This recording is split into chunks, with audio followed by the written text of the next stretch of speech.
ಬೆಳಕು ಕನ್ನಡ ಸುದ್ದಿವಾಹಿನಿ. ಇದು ಸತ್ಯ ಸುದ್ದಿಗಳ ಪೂರಣ. ಚಿಂತಾಮಣಿಯಿಂದ KS ನೂರುಲ್ಲ.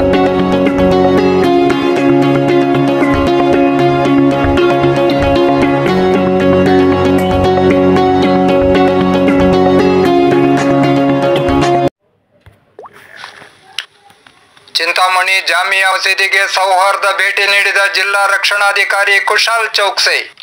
ಕಾನೂನು ಮತ್ತು ಅಪರಾಧಗಳ ಬಗ್ಗೆ ಜಾಗೃತಿ. ಮಸೀದಿ ಕಮಿಟಿಯಿಂದ ಆತ್ಮೀಯ ಸ್ವಾಗತ. ಇತರೆ ಪೊಲೀಸ್ ಅಧಿಕಾರಿಗಳು ಉಪಸ್ಥಿತಿ. ಚಿಂತಾಮಣಿ ನಗರದ ದೊಡ್ಡಪೇಟೆಯಲ್ಲಿರುವ ಜಾಮಿಯಾ ಮಸೀದಿಗೆ ಚಿಕ್ಕಬಳ್ಳಾಪುರ ಜಿಲ್ಲಾ ರಕ್ಷಣಾಧಿಕಾರಿಗಳಾದ ಕುಶಾಲ್ ಚೌಕ್ಸೆರವರು ಶುಕ್ರವಾರದಂದು ಸೌಹಾರ್ದ ಭೇಟಿ ನೀಡಿದರು.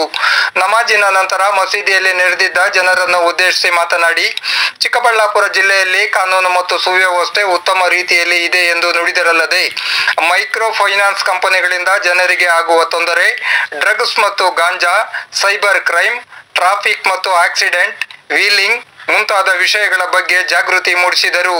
ಇದಕ್ಕೆ ಸಂಬಂಧಿಸಿದಂತೆ ಇರುವ ಕಾನೂನು ಕಟ್ಟಳೆಗಳ ಬಗ್ಗೆ ವಿವರಿಸಿದರು. ಸಮಾಜದಲ್ಲಿ ಕಾನೂನು ಬಾಹಿರ ಚಟುವಟಿಕೆಗಳು ನಡೆದರೆ ಸಾರ್ವಜನಿಕರು ಯಾವುದೇ ರೀತಿಯಲ್ಲಿ ಭಯಪಡದೆ ಪೊಲೀಸ್ ಇಲಾಖೆಗೆ ತಿಳಿಸಬೇಕೆಂದು ಕೋರಿದರು. ಮಾಹಿತಿ ನೀಡಿದವರ ಬಗ್ಗೆ ಗೌಪ್ಯತೆ ಕಾಪಾಡಲಾಗುವುದೆಂದು ಹೇಳಿದರು. ಪೊಲೀಸ್ ಇಲಾಖೆಯೊಂದಿಗೆ ಸಾರ್ವಜನಿಕರು ಸಹಕರಿಸಿದಾಗ ಬಹಳಷ್ಟು ಕಾನೂನು ಬಾಹಿರ ಚಟುವಟಿಕೆಗಳನ್ನು ನಿಯಂತ್ರಿಸಲು ಸಾಧ್ಯವಾಗುವುದೆಂದು ನುಡಿದರು. ಉತ್ತಮ ಸಹಕಾರ ನೀಡಿದ ಜಾಮಿಯಾ ಮಸೀದಿ ಕಮಿಟಿಯವರಿಗೆ ಧನ್ಯವಾದಗಳನ್ನು ಅರ್ಪಿಸಿದರು. ಎಲ್ಲರಿಗೂ ಪವಿತ್ರ ರಂಜಾನ್ ಮಾಸದ ಶುಭಾಶಯಗಳನ್ನು ಕೋರಿದರು. ಮಸೀದಿ ಕಮಿಟಿ ವತಿಯಿಂದ ಜಿಲ್ಲಾ ರಕ್ಷಣಾಧಿಕಾರಿಗಳಾದ Kushal Chouksey, additional SP RI Kasim, DYSP Muralidhar, ನಗರ ಠಾಣೆಯ ವೃತ್ತ ನಿರೀಕ್ಷರಾದ ವಿಜಯ್ ಕುಮಾರ್ ರವರುಗಳನ್ನು ಆತ್ಮೀಯವಾಗಿ ಸನ್ಮಾನಿಸಿ ಗೌರವಿಸಲಾಯಿತು. ಮಸೀದಿ ಕಮಿಟಿಯ ಅಧ್ಯಕ್ಷರು ಮತ್ತು ಪದಾಧಿಕಾರಿಗಳು ಉಪಸ್ಥಿತರಿದ್ದರು. चौक से चौहान साहब आके हैं और हमारे एडिशनल SP साहब आके हैं, कासिम साहब, DYSP साहब आके हैं, इंस्पेक्टर साहब आके हैं. इन्होंने हमारे से एक इंसानियत ताकि करने की चीज़ क्या, हमें क्यों चलना, भाईचारे की क्यों कायम रखना, इसके बारे में हमारे SP साहब एक 4 बातें तुम्हारे से बात करना चाह रही. SP साहब का शुक्रिया गुजारता हुआ SP साहब को बात करने के लिए बोल रहा हूँ. देखिए, मैं यहाँ पहले भी यहीं चिंतामणी में SP होके यहाँ पे पहले भी ड्यूटी किया हूँ. आप सभी लोगों से, बहुत सारे लोगों से परिचय है, बहुत सारे लोगों से पहले से भी बातचीत होती रही है. और हमारे यहाँ चिंतामणी में कभी भी किसी भी तरह की कोई भी समस्या, किसी भी तरह की लॉ एंड ऑर्डर प्रॉब्लम कोई भी पिछले 5 सालों में मैंने कोई भी नहीं देखी कि मेरे समझ में आई हो, मेरे नज़र में आई हो. क्योंकि आप सब लोगों का हमेशा हम लोगों को हेल्प मिला है, आप सब लोगों का हमेशा हम लोगों को कोऑपरेशन मिला है. तो उसके लिए भी आप सभी का शुक्रिया कहना चाहूँगा. अभी कुछ 2-4 मुद्दे जो रेगुलर में बहुत ज़्यादा लोगों को परेशानी हो रही है, जिन सब कारणों से, या जो और भी इस तरह के इशू है जिनसे रेगुलरली हमको थोड़ा अवेयरनेस की ज़रूरत है, उन सारी बातों के बारे में थोड़ी 10 मिनट आपसे बात करना चाहूँगा. एक इम्पोर्टेंट इशू है कि अभी चालू हुआ है माइक्रो फाइनेंस का.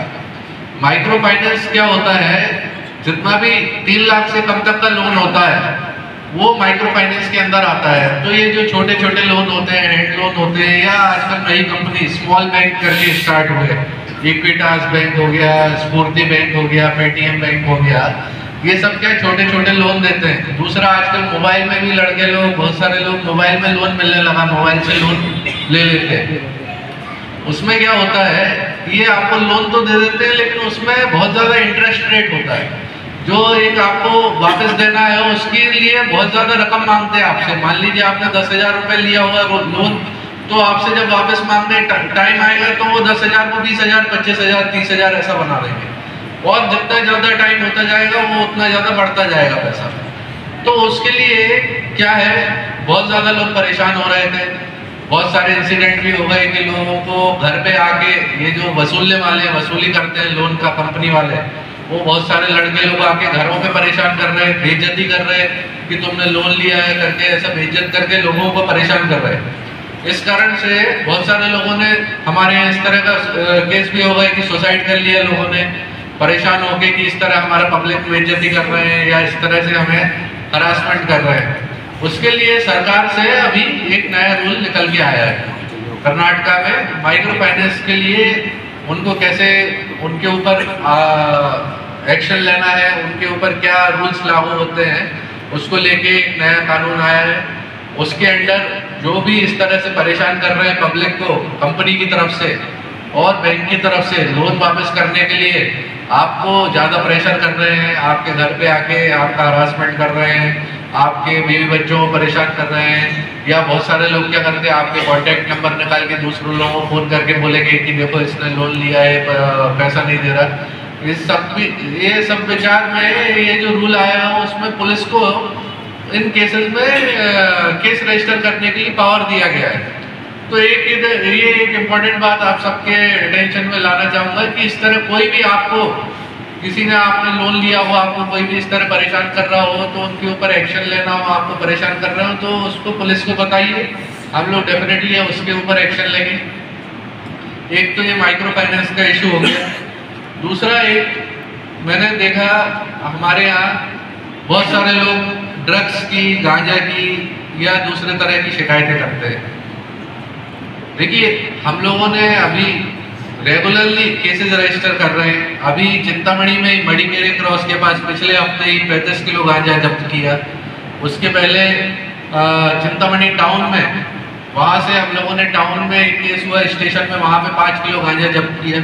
हम लोग अपनी तरफ से रेगुलरली एफर्ट्स कर रहे हैं, लेकिन इसमें साथ में एक चीज़ की ज़रूरत होती है, आप सबका कोऑपरेशन। आप सबकी तरफ से हम लोगों को इन्फॉर्मेशन मिलनी चाहिए और ऐसे डरने की बात नहीं कि पुलिस बता देगी कि भाई किसने बताया है, इस आदमी ने बताया है, ऐसा बिल्कुल भी नहीं है। अगर आप हमको बोलेंगे कि किसी को बताना नहीं है या कुछ इस तरह की हेल्प चाहिए तो हम लोग हमेशा हेल्प के लिए तैयार रहते हैं। तो एक चीज़ क्या समझना जरूरी है, ड्रग्स के बारे में क्यों बात कर रहा हूँ, यंग जनरेशन खराब हो रही है। क्या होता है देखिए, आप सब लोग सबकी एज हो जाती है, नौकरी करने लगते हैं, अपना व्यवसाय करने लगते हैं, तो सबको समझ में आ जाता है क्या चीज़ खराब है, क्या चीज़ गलत है, क्या अच्छी है। यंग लड़कों के साथ क्या होता है, स्कूल कॉलेजेस से निकल रहे लड़के अभी स्कूल कॉलेज में पढ़ रहे हैं, उनके साथ क्या होता है, हम लोग सभी लोग स्कूल कॉलेजेस में पढ़े, सब लोगों को पता है। तो उस समय एज एक ऐसी होती है 15 साल से 25 साल की एज, थोड़ा आदमी का दिमाग इस तरह काम करता है, उसको लगता है मेरे को सब पता है, बाकी सब लोग गलत बोल रहे हैं, मैं जो सोचता हूँ वो सब सही है, ऐसा आदमी का माइंडसेट हो जाता है। तो उसी एज में लड़के लोग क्या करते हैं, इन सब गलत दिशाओं में चले जाते हैं, गलत डायरेक्शन में चले जाते हैं, गलत चीज़ों में पड़ जाते हैं, नशे में पड़ जाते हैं। और उस समय उनका एटीट्यूड भी इस तरह का होता है कि घर वालों की बातचीत ज़्यादा नहीं सुनते, इस कारण गलत दिशा में चले जाते हैं। अब उस समय हमने उनको नहीं रोका तो वो और भी ज़्यादा गलत चीज़ों में पड़ जाएंगे। कल को उनको ड्रग्स नहीं मिलेंगे तो वो उस पैसा कमाने के लिए जुर्म करने लगेंगे, कोई अपराध करने लगेंगे, कोई क्राइम करने लगेंगे या खुद भी बेचने लगेंगे और लोगों को फंसाने लगेंगे इस तरह के। तो एक आप लोगों से गुजारिश क्या है, कभी भी इस तरह की गांजा की या किसी भी तरह की इस तरह के यूज हो रहा है या लड़के लोग गलत दिशा में जा रहे हैं, देखिए ये नहीं बोलते कि सबके ऊपर केस कर देंगे। हम क्या बोलते हैं, जो लड़के हैं गलत दिशा में चले गए, नशा कर रहे हैं, कम एज के लड़के हैं, अभी हम सबकी जवाबदारी क्या है, जिम्मेदारी है हमारी कि उनको हम सही दिशा में लेके आए, सही डायरेक्शन में लेके आए। अगर आप उन्हें बताएंगे, हमें बताएंगे, ऐसा नहीं है कि उनको हम लोग परेशान करेंगे, अरेस्ट करके उनको जेल में भेज देंगे, ऐसा नहीं है। हर तरह का कानून है, किसका क्या रोल है, कौन सिर्फ उसका यूज कर रहा है, कौन उसको बेच रहा है, हर तरह का कानून है, उसके ऊपर अलग अलग तरह का क्या एक्शन लेना है वो अलग तरह का है। इसलिए आप सबसे यही गुजारिश है कि लड़के लोग जो भी गलत दिशा में जा रहे हैं, गलत डायरेक्शन में जा रहे हैं, उनके लिए पुलिस से हेल्प लीजिए, हमको इन्फॉर्मेशन दीजिए। और कोई इस तरह का व्यापार कर रहा है, कोई बेच रहा है, उस तरह की बातें हमको बताइए तो आपका नाम सीक्रेट में रख के उसके ऊपर केसेस करेंगे। इसके अलावा एक और इशू क्या आपसे बात करना चाहूँगा, साइबर क्राइम के बारे में। साइबर क्राइम क्या है, सबके साथ हो रहा है, ऐसा नहीं है कि एक आदमी के साथ होगा हमारे साथ नहीं होगा। जिस भी आदमी के पास मोबाइल है, जिसका भी बैंक में अकाउंट है, किसी के साथ भी हो सकता है, ठीक है, और रोज होता है। ऐसा नहीं है, हमारे यहाँ पुलिस स्टेशन में रोज कंप्लेंट आती है, उसमें आपको आपकी नासमझी का फायदा उठा के कि आपको उस बारे में पता नहीं है, मोबाइल चलाने के बारे में ज़्यादा नॉलेज नहीं है, या अकाउंट में पैसे कैसे ट्रांसफ़र करना उसके बारे में ज़्यादा नॉलेज नहीं है, उसका आपका यूज़ करके या आपको डरा के क्या बोल देंगे, कोई पुलिस का फोटो लगा के बैठ जाएगा, फोटो लगा के बोलेंगे देखो मैं पुलिस से बोल रहा हूँ, तुम्हारे लड़के को पकड़ लिया है, अगर तुम पैसा दोगे तो इसको छोड़ देंगे, ऐसा करके कोई डराता है। कोई बोल देगा कि देखो तुम्हारे ऊपर, मैं पुलिस से बोल रहा हूँ, मुंबई से बोल रहा हूँ, बोलेंगे दिल्ली से बोल रहा हूँ, और मैं तुम्हारे ऊपर केस हो गया है और तुम अगर इधर को तुमको अरेस्ट करने को ठीक भेज रहा हूँ, अगर तुम नहीं आए तो तुमको अरेस्ट करके ले जाऊंगा चिंतामणि से, ऐसा डरा के उसको बोलेंगे कि एक काम करो। आदमी क्या डर जाता है, फिर बोलता है कि ठीक है मैं पैसा देता हूँ तुमको, हमको छोड़ दो। ऐसा करके उनको बेवकूफ़ बना के, उनको फ्रॉड में फंसा के उनसे पैसा ले रहे हैं। तो आप सबसे ये पॉइंट एक क्या बोल रहा हूँ, गुजारिश क्या है, जब भी पैसे का मामला है, ऑनलाइन ट्रांसफर करना है, फोन पे है, गूगल पे है, अकाउंट की बात है, जिसको इस बारे में ज़्यादा जानकारी है, लड़कों को ज़्यादा जानकारी है, यंग लड़कों को, या बहुत ज़्यादा डाउट आ गया, तो मैं तो कह रहा हूँ सीधे पुलिस स्टेशन आ जाओ, बोलो कि साहब देखो एक चीज़ है, कानून सबके लिए बराबर है। कानून में आपने अगर कोई गलती नहीं की तो आपके साथ कुछ गलत नहीं होगा। ये चीज़ हम लोग सब सालों से देख रहे हैं, ठीक है। आपके साथ कुछ गलत नहीं होगा अगर आपने कुछ गलत नहीं किया है। तो अगर आपने कुछ गलत नहीं किया है और आपको कोई दूसरे देश से फ़ोन करके या दिल्ली से, मुंबई से फ़ोन करके डरा रहा है, धमका रहा है कि मैं पुलिस बोल रहा हूँ, तुम्हारे ऊपर एक्शन लूँगा, तो हमको क्या करना है, या तो किसी जानकार से बात करनी है कि भाई ठीक है ऐसा फ़ोन आया है, बताओ क्या करें, या फिर डायरेक्ट आप सीधे पुलिस स्टेशन आ जाइए। पुलिस स्टेशन में आगे बताइए कि साहब हमने तो कुछ गलत काम किया ही नहीं है, ये हमको ऐसे बात कर रहे हैं। देखिए मेरा कहना क्या है, अगर हमने गलत काम किया ही नहीं है तो डरने की ज़रूरत क्या है, सीधे जाके हम पुलिस से ही हेल्प मांगे ना। तो आप जब पुलिस से हेल्प मांगेंगे तो आपका जो ये समस्या है वो इजीली सॉल्व हो जाएगी। नहीं तो कई बार क्या होता है, आदमी नहीं आया, किसी और के पास चला गया, तब तक एक छोटा सा अमाउंट, पहले 1000 रुपये कट रहे थे, वो कटते कटते 10,000 हो गया या लाखों में चला गया। तो अगर हम टाइम से, बिना संकोच किए, बिना सोचे चले जाएंगे पुलिस के पास हेल्प मांगने, तो आपका ही हेल्प होगा, है ना। तीसरा एक और इम्पोर्टेंट पॉइंट ट्रैफिक के बारे में बोलना चाहूँगा। क्या होता है, यंग लड़के ना हमारे, उनको हम लोग बाइक देते हैं, इतने ज़्यादा एक्सीडेंट बढ़ गए हैं, स्पेशली जब ये मानसून का सीज़न आता है ना, तब एक्सीडेंट वगैरह ज़्यादा बढ़ जाते हैं, लड़के लोग व्हीलिंग वगैरह करते हैं। अब उसमें क्या है, आपने एक काम तो बहुत अच्छा किया कि आपने बेटे को बाइक दिला दी। आपने एक काम अच्छा क्या नहीं किया, उसको ये नहीं बोल रहे हैं कि तुम हेलमेट लगा के ही निकलोगे, नहीं तो नहीं जाओगे, है ना। तो एक चीज़ आप सभी लोगों से एक और गुजारिश ये है कि जो भी हमारे नए लड़के हैं उनको सबको ये बोलना है कि ट्रैफिक रूल सारे फॉलो करना है, हेलमेट का यूज़ करना है, और ट्रैफिक रूल्स जितने हैं उनको फॉलो करना है, तेज गाड़ी नहीं चलाना है, व्हीलिंग वगैरह नहीं करना है। अच्छा, उसमें एक और चीज़ क्या है, एक होती है एग्जाम्पल के साथ, अगर आप खुद भी पहनने लगेंगे है ना हेलमेट, तो आपका लड़का भी समझ जाएगा कि देखो हमारे जो फादर हैं वो हेलमेट डाल के जा रहे हैं, तो हम भी डाल के जाएंगे। नहीं, हेलमेट क्या है, आपकी सुरक्षा के लिए ही है ना, सीट बेल्ट जो है आपकी सुरक्षा के लिए है। क्या होता, कई बार आदमी शिकायत करते, बोले पुलिस ने पकड़ लिया, हमारे ऊपर ट्रैफिक फाइन लगा दिया। पुलिस तो पकड़ना बंद कर देगी ना, अगर आप सारे रूल्स फॉलो करना चालू कर देंगे तो पुलिस तो वो रोकना बंद कर देगी। अब बेंगलोर यहाँ से देखिए 60 किलोमीटर है, आप जाएंगे, मैं जाऊंगा, कोई भी हम में से आदमी जाएगा बेंगलोर, हर आदमी हेलमेट लगा के जाएगा। आदमी को डर लगता है उधर, यहाँ नहीं लग रहा। क्यों नहीं लग रहा? क्योंकि हमारा एरिया थोड़ा बड़ा है, पुलिस के आदमी कम है, हम रोज लगा नहीं सकते, रोज अलग अलग ड्यूटी में बिजी है। कोई कल रमजान की ड्यूटी में बिजी हो जाएगा, हमारा पुलिस वाला इसके पहले शिवरात्रि की ड्यूटी में बिजी हो गया, ऐसे अलग अलग जगह बिजी हो जाते हैं, रोज फाइन लगाने को नहीं होता। लेकिन वही आदमी जब बेंगलोर जाता, वहाँ क्या कैमरे से पकड़ कर घर पे फाइन भेज देंगे, उससे डर के आदमी लगा लेता। मैं कह रहा हूँ उधर जाके 60 किलोमीटर जाके डरने का क्या जरूरत है, आपकी हेल्प के लिए, आपकी सिक्योरिटी के लिए, आपकी सुरक्षा के लिए, तो यहीं से लगा लेंगे ना, है ना। उसके अलावा देखिए, आप सबसे हमेशा जब भी आपसे हेल्प मांगी है, कोऑपरेशन मांगा है, हमेशा आप सबसे हेल्प मिली है।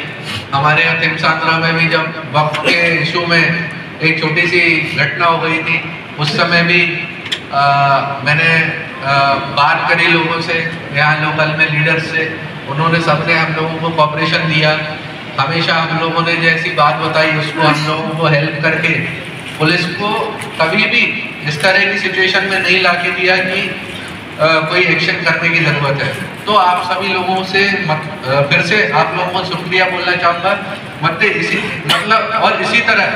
और इसी तरह हम लोगों को हमेशा आप लोग कोऑपरेट करते रहिए, तो हम लोगों का काम भी आसान हो जाता है, आप लोगों का काम भी आसान हो जाता है। वही आपसे आखिरी में गुजारिश करता हूँ, क्या है, पुलिस आप सबकी हेल्प के लिए है, आप सबकी सिक्योरिटी के लिए, सेफ्टी के लिए, आप सबको कोऑपरेट करने के लिए है।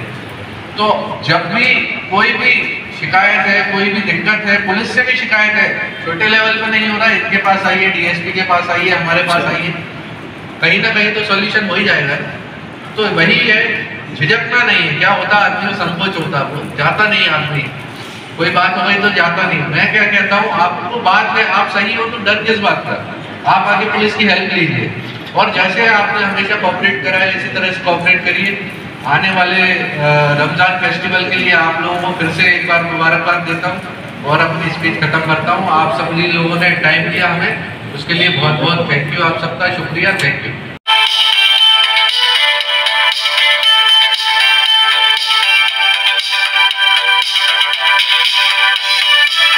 ದಿನ ನಾನು ಚಿಂತಾಮಣಿಯಲ್ಲಿ ಜಾಮಿಯಾ ಮಸ್ಜಿದಲ್ಲಿ ಭೇಟಿ ಮಾಡಿದ್ದೀನಿ. ನಮಾಜ್ ಆದಮೇಲೆ ಎಲ್ಲರ ಜೊತೆ ಫಸ್ಟ್ ತು ರಂಜಾನ್ ಹಬ್ಬ ಬರ್ತಾ ಇದೆ. ಆ ರಂಜಾನ್ ಹಬ್ಬ ವಿಚಾರ ಬಗ್ಗೆ ಎಲ್ಲರಿಗೆ ಶುಭಾಶಯಗಳು ತಿಳಿಸಿ, ಆಮೇಲೆ ಬೇರೆ ಬೇರೆ ವಿಚಾರ ಬಗ್ಗೆ ಏನೇನು ಇಶ್ಯೂಸ್ ಆಗ್ತಾ ಇದೆ ನಮ್ಮ ಡಿಸ್ಟ್ರಿಕ್ಟಲ್ಲಿ ಮತ್ತು ನಮ್ಮ ಸ್ಟೇಟಲ್ಲಿ, ಆ ವಿಚಾರ ಬಗ್ಗೆ ನಾನು ಎಲ್ಲರ ಜೊತೆ ಮಾತಾಡಿದ್ದೀನಿ. ಸ್ವಲ್ಪ ಅವೇರ್ನೆಸ್ ಕ್ರಿಯೇಟ್ ಮಾಡೋಕ್ಕೆ ಡಿಸ್ಕಸ್ ಮಾಡಿದ್ದೀನಿ. ಜೊತೆಗೆ ಅವ್ರ ಸೈಡಿಂದ ನಮಗೆ ಎಷ್ಟು ಸಹಕಾರ ಸಿಗ್ತಾ ಇದೆ ಈ ಕಾರಣ ಬಗ್ಗೆ ನಮ್ಮ ಚಿಂತಾಮಣಿಯಲ್ಲಿ, ನಮ್ಮ ಚಿಕ್ಕಬಳ್ಳಾಪುರ ಡಿಸ್ಟ್ರಿಕಲ್ಲಿ ಲಾ ಆ್ಯಂಡ್ ಆರ್ಡರ್ ಸಿಚುವೇಶನ್ ಯಾವುದೂ ಸಮಸ್ಯೆ ಆಗಿಲ್ಲ, ಎಲ್ಲ ಪೀಸ್ಫುಲ್ ಸಿಚುವೇಶನ್ ಇದೆ. ಆ ವಿಚಾರ ಬಗ್ಗೆ ಕೂಡ ಧನ್ಯವಾದಗಳು ತಿಳಿಸಿದ್ದೀನಿ. ಮತ್ತು ಮೈಕ್ರೋ ಫೈನಾನ್ಸ್ ವಿಚಾರ ಬಗ್ಗೆ, ಸೈಬರ್ ಕ್ರೈಮ್ ವಿಚಾರ ಬಗ್ಗೆ, ಟ್ರಾಫಿಕ್ ವಿಚಾರ ಬಗ್ಗೆ, ಎಲ್ಲ ವಿಚಾರ ಬಗ್ಗೆ ನಾನು ಮಾತಾಡಿದ್ದೀನಿ. ಬೇರೆ ಯಾವ ಸಮಸ್ಯೆ ಇದೆ ಆ ವಿಚಾರ ಬಗ್ಗೆ ಕೂಡ ನಮ್ಮ ಜೊತೆಗೆ ದಯವಿಟ್ಟು ಶೇರ್ ಮಾಡಿ, ಆ ಪಾಯಿಂಟ್ ಕೂಡ ಒಂದು ರೇಸ್ ಮಾಡಿದ್ದೀನಿ. ಸೊ ನಮಗೆ ಇವತ್ತು ಇದನ್ನು ಅವಕಾಶ ಸಿಕ್ಕಿದೆ ಜಾಮಿಯಾ ಮಸ್ಜಿದಿಯಲ್ಲಿ ನಮಾಜ್ ಆದಮೇಲೆ ಎಲ್ಲರ ಜೊತೆ ಭೇಟಿ ಮಾಡೋಕ್ಕೆ ಮತ್ತು ಅವರ ಜೊತೆ ಇಂಟ್ರ್ಯಾಕ್ಷನ್ ಮಾಡೋಕ್ಕೆ ತುಂಬ ಸಂತೋಷದ ವಿಷಯ ಇದೆ. ಮತ್ತು ಆರ್ಗನೈಸರ್ಸ್ಗೆ ನಾನು ಧನ್ಯವಾದಗಳು ತಿಳಿಸ್ತೀನಿ.